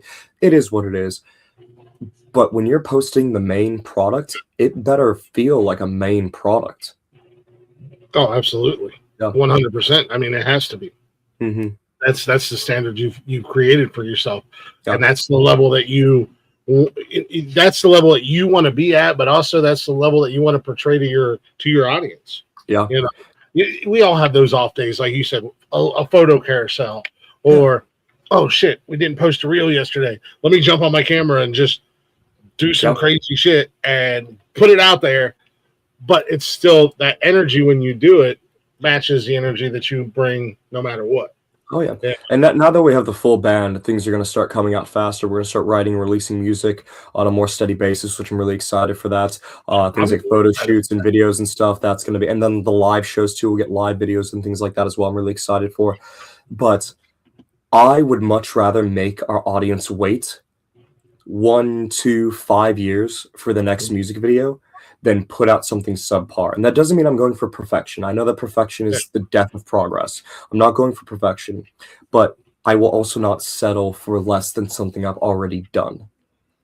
So I don't mind making that sacrifice and making people wait. And this video has shown me that people will wait, and that I can make something with the team that I have. I can make something worth the wait. Yeah, 100%. And eventually you guys are going to reach a point, and I've said this since day one, you guys are going to reach a point where you can do videos to that standard relatively easy, because the money's going to be there. Yeah. The money's going to be there. The directors, the costume designers, all that stuff, whatever you need, it's all going to be readily available to you guys. I have no doubt in my mind that it's only a matter of time. This year's lineup came out for the music festival: Louder Than Life, Sonic Temple, Inc. And I'm like, where's Kiss and Lilith at? They're not on here yet. We're going to be on there. We're going to be on there next year. I have no doubt. This is our audition tape for Incarceration next year, and I promise you, we're going to be on that fucking show next year. I don't know what day. I don't care what day. I don't care what time. We could be the first band to play on Sunday. I don't care. We are going to be at that show next year. And if you're the first band playing on Sunday, you know who's going to be right in front row? You better be. You and Kayla. Kayla's like, yeah, good. You better be, man. No, dude, I love you guys, man. I love you too, man. You guys are so fun, to get to know and have the opportunity to get to know you guys has been a blessing. It's one of the things I love about this show is, getting to meet so many artists, and then not every one of them, you develop a friendship with, but the ones that you do develop friendships with, they mean a lot. And like I said, getting to watch you guys grow and watch you guys progress, and not only that, but getting the opportunity, and this is going to lead me into my next little question here, getting the opportunity to come and see you guys perform. and see you perform in these little tiny venues. Like when you guys were down here in little Newark, Ohio, at this hole in the wall bar. That was so cool, and it just, I asked you last time. I'm gonna ask you again. As far as live shows coming up for the summer, for the spring, or anything like that, what do you guys got on tap, and where are you going to be at? Yeah, our next show that is announced right now is Homie Fest in Akron, April 18th. It's in 2 weeks. Tickets are $20 on our website or $25 at the door. It is kissinglilith.com is where you can buy the tickets. And if you show up wearing Kissing Lilith merch or buy one of the merch packages, which I will have later labeled, if you show up wearing the merch or buy one of the packages, you'll get a raffle ticket. And the person who wins the raffle is going to win Little Gavin from nice. That is cool. Whoever wins, this is the voodoo doll that Jen used to torture me with in the music video. So oh my god, I fucking love him. Yep. Go to kissinglilith.com and you can buy tickets. You can buy our merchandise on there. And if you come to Homie Fest already wearing merch, or if you buy one of the merch packages, you'll get a raffle ticket, and we will announce a winner, and you will get Little Gavin at the end of the show. Little Gavin. Yeah. That is awesome. I'm so excited. That is so awesome. Yeah. Nice. Yeah, but that's our next show. That's Homie Fest. Hey, yeah, I mean, I'm so excited. Homie Fest. I went to it last year. It's fucking amazing. It was all like the biggest up and coming local bands in Ohio. A lot of the bands that have been around for a very long time that are starting to play with national tours, are starting to play with big shows, like Seldom Fade. They played with Lamb of God. Fucking crazy. Wow. Yeah. So we got some people. Yeah, these are like all the bands that are right above us, that the level that we're trying to get to. And we are kicking off the show. We're the first band to play because we're the new kids on the block. And so we're going to come set the tone for everybody. The doors open at 4, and then we go on at 5. 5 to 5:30 is when we play. And we also are going to be playing the new song that we just wrote is going to be played at this show. So, and if you hear it, this is the first draft of the new song. So this version will not be what is recorded. It'll just be a rendition of that. Gavin, so I compare him with my little. You have a little Glick doll? I did not know anything about that. Sorry. They're action figures. Action figures, damn it, not a doll. I didn't know that there were little Glick action figures out there. That's crazy. One day, that's my next dream, is to have me an action figure. I was so excited when it showed up in the mail. It looked just like me. They even got like the eyeliner on it, and everything is so cool. That is so cool. That is. They got all my jewelry on it. It's pretty badass. Nice. That is awesome. Yep. There you guys go. Homie Fest, April 18th. Yep, in Akron, 15th? Ohio. The 15th or 18th? The 18th. Yeah, April 18th in Akron, Ohio at Musica. Akron. Yep, Good old Akron. Huh? Good old Akron. Good old Akron, yeah. Yeah. One of the few venues in Akron that will play. Well, there's a lot of places in Akron and that Canton area that make you go, "Ooh, really? I don't know." There's probably like 2 or 3 places in Akron that we would actually play. Musica is one that we've wanted to play, and Homie Fest is a show that we've wanted to play. So the fact that we got on for the second year is really awesome. Yeah, I don't think I've heard of it. Homie. What's that? Can the kids go? Yeah, it's an all ages show. There you go. Yeah. Oh, one thing I do want to mention, on the website, you do have to purchase the tickets individually. There is not a way to buy them in bulk. I think that is because it is a digital. It's a digital token. So make sure you keep your email as well when you buy them, because that is what you're going to show the door person to get in. Maybe we'll swing something. She's like, "Can the kids go?" I think Cash would like it. My son, he's I think he's a secret Kissing Lilith fan. He won't ever acknowledge that he likes any of the artists that come on the show, but the last few times I've had you guys on, or when I talk about you guys, his ears perk up, and he's like, "Oh yeah, what? What are they?" I mean, if he comes, he better get on stage with us when we do our cover of we always end the show with a cover, and we changed it recently. It was Rebel Yell that we were doing for a while, and that was a lot of fun. Now we have started to do The Beautiful People, Marilyn Manson. Nice. And that is a fucking riot to do. So when we do our last song, we do The Beautiful People, and we invite everybody to get on stage and just lose their mind with us. It makes such cool video content and makes such a cool like atmosphere for the show and for on stage. And then it also makes people more comfortable to come up to us after the show and come say hi at the merch table because they just fucking partied with us on stage. It's so much fun. And that was awesome and unexpected. Because I had stepped outside for a second, and I came back in, and I think Natalie and one of the other girls that were at the merch table were trying to get Kayla to come up there with them. Yeah, and that was Zach's girlfriend, D. Yeah, and then I came in. I was like, "Yeah, fuck it, we're good." And it was awesome. It was such a crazy experience, and like you said, it's a lot of fun, and that's coming from a fan. It was a lot of fun to be up there, just singing and dancing with you guys, and just having a good time with the rest of the crowd. I mean, the fans are what makes the show, and as much passion and heart and honesty that I put into our tracks and our songs. Honestly, the most fun to play are those cover songs because everybody gets on stage with us and gets so into it. And that is when I feel the most like a rock star. You know, it's not when I'm zoned out singing my own shit. It's when I'm just surrounded by the people that came to support us singing something with them. Yeah. And I, you know, that was a cool thing when we were there. We got, obviously there was a couple bands that went on for you guys, and you made time for every person that came up there.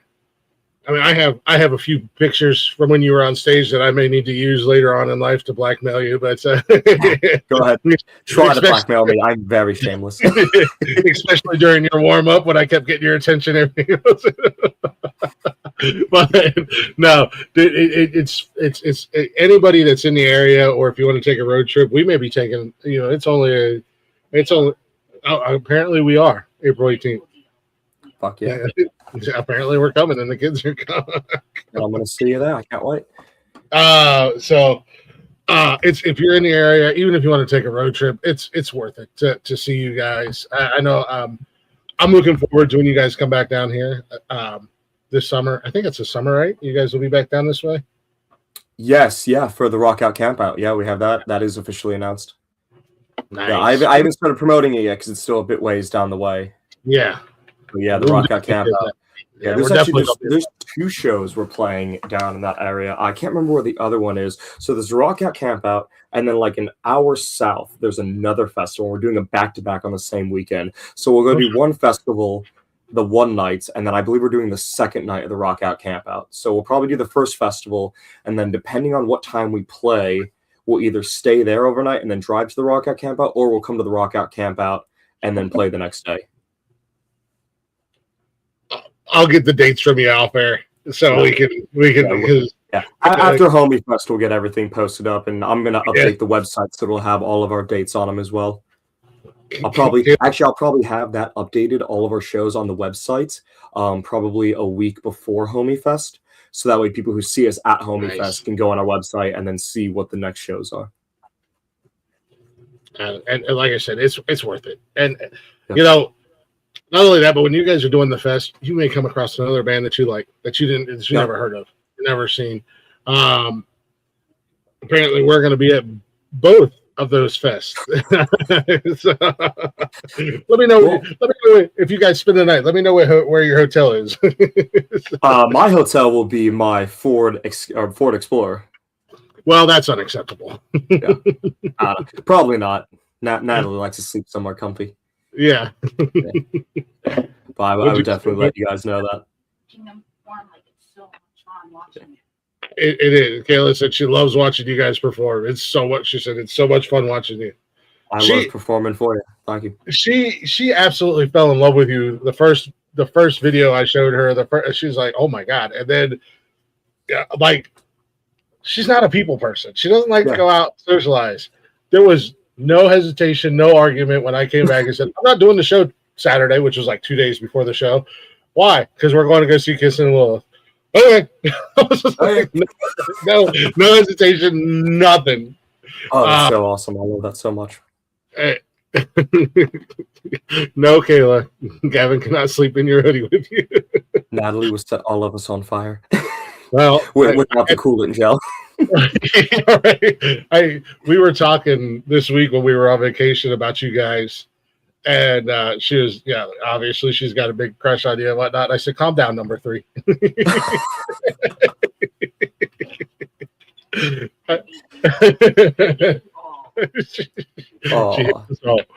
That's funny. I'm next in line if anything happens to Natalie. I'm sorry, but actually Cody is next in line. Accidents happen every day, Cody. Just know that.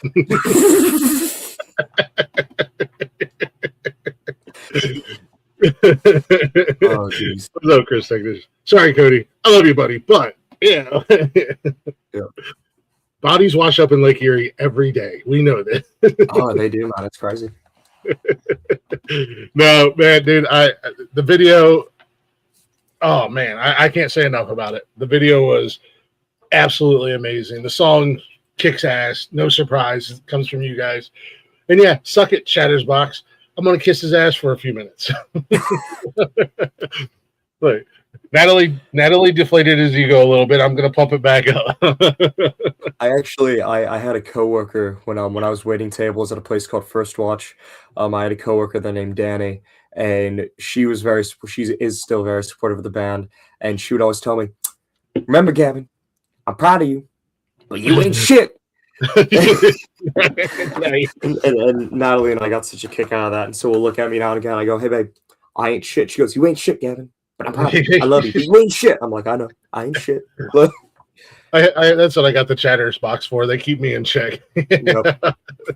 They remind me every time I'm live that I'm just an asshole.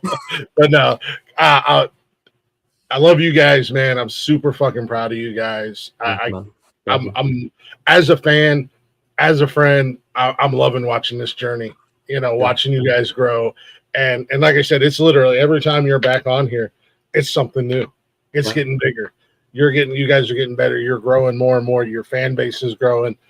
So, like I said, keep an eye out for the upcoming schedule if they're coming anywhere near you guys, or if you want to take a road trip. Yeah. If it's any extra bonus for any of the fans out there, if you take a road trip to go see these guys, more than likely we'll be there too. So you can hang out with me too. They'll be like, "Shut up, Glick. We're not here to see you." I loved seeing you. That was such an awesome surprise because you didn't tell me you were going to be there. You just showed up.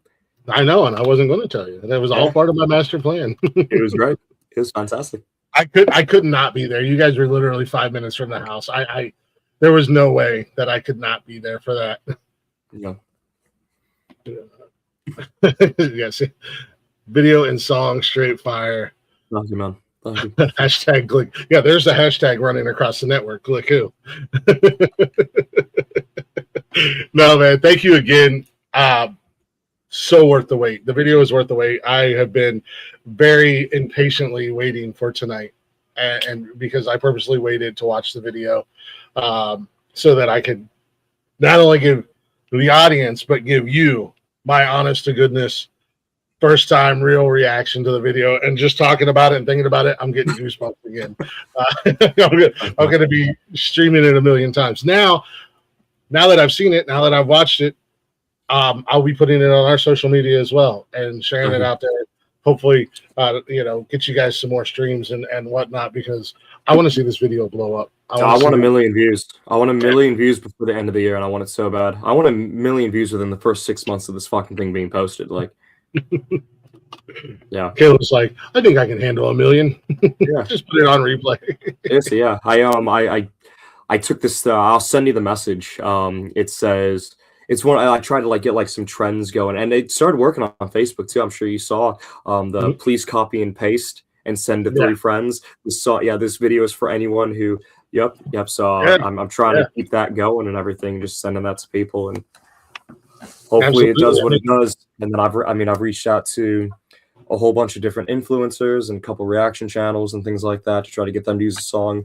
I'm gonna try to get a TikTok trend going where people take part of the song and they post them with their partner. They're what to die for, and so I want to get that going.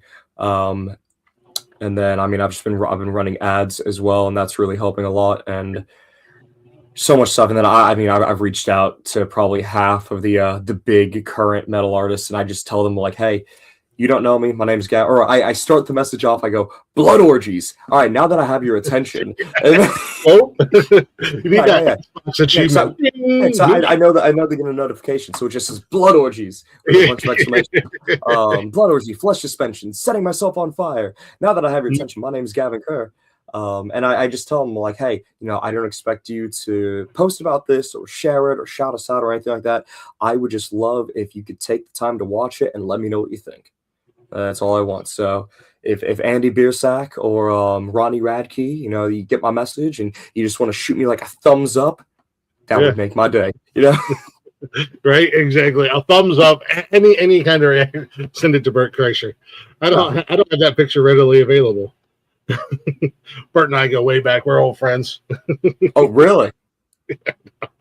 One of our friends did an AI picture of for our sports show, a little promo thing. I think I can get it real quick with our shirts off. Oh yeah, here it is. And Bert Kreischer's in the back. That's fucking awesome. So we posted that on social media. We posted that on social and I tagged Bert in it. I'm hoping I haven't gotten any reaction yet. I told everybody to go to our social media, our Instagram page, and tag Bert Kreischer in it, and see if we can at least get him to like it. Maybe that would be awesome. Oh yeah, I'm gonna keep poking little jabs at Ronnie Radke and keep telling people to tag him in our shit until he sees the video. Cause he's just got insane. He's got like Marvel Cinematic Universe videos. So yeah, I want to show him what a couple of kids from Cleveland, Ohio, with $4,000 did. See what he thinks. And that's impressive in itself. Yeah. $4,000 in a warehouse in Cleveland, Ohio. Yep. That just. Yeah, that was Rocky in the background from Saturday night. It's something else I got to work on. Nice. But no, man. Again, thank you so much for coming up. You're always welcome here. You don't even have always to ask. A pleasure, man. You just tell me when you want to come hang out. You're always welcome. I appreciate it. Man, again, great video, great job. I can't say it enough, and I'm super proud of you guys. Thank you. I love what you're doing. I promise we already have a lot more in. I made a couple phone calls today because of the video that were pretty exciting. So, in the next couple months when we talk again, I got a lot more of exciting news if all goes well that I'll be able to talk with you about. I'm very excited for all that. That's awesome, Rocky. If you got your ears on, get your shit together. Come on, you gotta stay caught up with Kissy Lilith. Yeah. But with that being said, it's 2 hours, and my wife needs me. Yes, she does. Get on out of here. I appreciate you, brother. I love you, man. And good luck to the future as always. Yeah, good luck. Thank you for everyone watching. Love you guys. Love you, man. Let him drop down, and I'll do my closing spiel too, because I am gonna go stuff my big fat stupid face. Thank you guys for watching. Thank you guys for hanging out. If you're not already, go show these guys some love. Go give them a follow. Kissing Lilith, they're not hard to find. You've seen them on here. I don't even know, 4 or 5 times. Right? That'd be cool on the Blitz. Go give them a follow. Check out the new video. Stream the shit out of the new video. Share the shit out of the new video. Let's blow this thing up. They put a lot of work and time and energy into it. I mean, Gavin literally hung himself with hooks in his back, caught himself on fire, and there was a blood orgy. I mean, craziness. And if you get a chance, go see them on the road. They're a fun group to see live. Not only that, Gavin is out in the crowd. He's hanging out with everybody before and after, and hell, even during the show. As you said, they end the show with a cover, and they get everybody up on stage with them. Yep. And Jersey has been in the chat, dropping links. Usually Jersey and or Kayla are dropping links throughout the show so you guys can find all my guests. Next week on Glick's House of Music, I got another surprise for you. I don't know if we're allowed to talk about it yet. I'll find out this week. I don't know if we're talking about it or if I'm surprising you guys next week again. I come back from vacation with 2 big shows. And then I got another former guest coming up in a couple weeks. Zay will be back, Zay Grassley. I'm really excited to talk to him again because he's been doing all kinds of shit as well. Tomorrow night on Glick's House of Music, I have not Glick's House of Music, the other show I do. Yeah, the Comedy Lounge. I have Dees Casillas on there with me. Comedian. We'll be talking about his comedy, his stand-up, his road to the funnies and the ha-has and all that good stuff. What's going on, Jasper? So tune in tomorrow night to Glick's Comedy Lounge. I'll have Dees on there with me. And then Wally, you got your ears on. Are you doing anything this week, or are you still on vacation? Saturday, I'll be back. Daddy's home Saturday. Enough of this Rocky bullshit. Nonsensical nonsense. Saturday night. And then I want to do a sports show Sunday. Just because I got to brag about my boys winning the Natty last night. Awesome tournament run. And then I think Sunday night, Kayla and I will be back doing another one of our Beyond the Veil episodes. We were kind of tossing around a couple ideas tonight. I think we got an idea. We just got to do our homework and get prepared. So we are back in the full swing of things, doing shows and getting back into the habit. Dinner report. Tacos, Chris Technician. Tacos. I'm going to go eat me some more tacos. Only doing Friday night this week. All right. Wally's Sports World, Motorsports World. Hanging out in the garage with the boys Friday night. Rock killed it. Rock did a great job. I tuned in the first Saturday night for a little bit and was in the chatters box, and tuned in just for a little bit last week. And Rocky did a great job again. Shout out to Rocky, and thanks to Rocky for stepping up and filling in while I was gone, and absolutely killing it. Great panels both weekends. So. Yeah, we did one show and then we've just gotten so busy, and then we were on vacation, so we're gonna try to get that back up and going this Sunday. Nice. Rocky Taker on Saturday. Yeah, right. I know I got to get his thumbnails because I've got to get shows uploaded this week. So again, shout out to Gavin and the boys over at Kissing Lilith on the new song and the new video. And shout out to Rocky as well for filling in this past couple weekends. Go follow all of them. Kissing Lilith, EDM Combat remixes. I think that's what it is. I don't know. It's so long. And then tune in because more things are happening and more things will be coming. New things will be coming up soon here on the network. So bio.link/nonsensical network. Like, share, subscribe. Yeah, do all the things. Me. You what? And I'm going to get the flock out of here. And we're going to play the new song in the new video again. So if you're just tuning in and you're like, oh, shit, these shows ended. Or if you missed it the first 2 times I played it, I'm going to play it again as we close the show out. So stick around. If you're watching the replays, drop a like, drop a comment.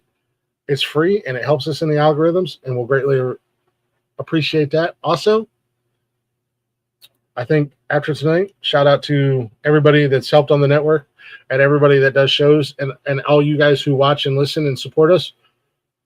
We're going over 100,000 views on YouTube. That's insanity. So I'm out. Be good. But be good at it, baby. Hit these buttons.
Come on.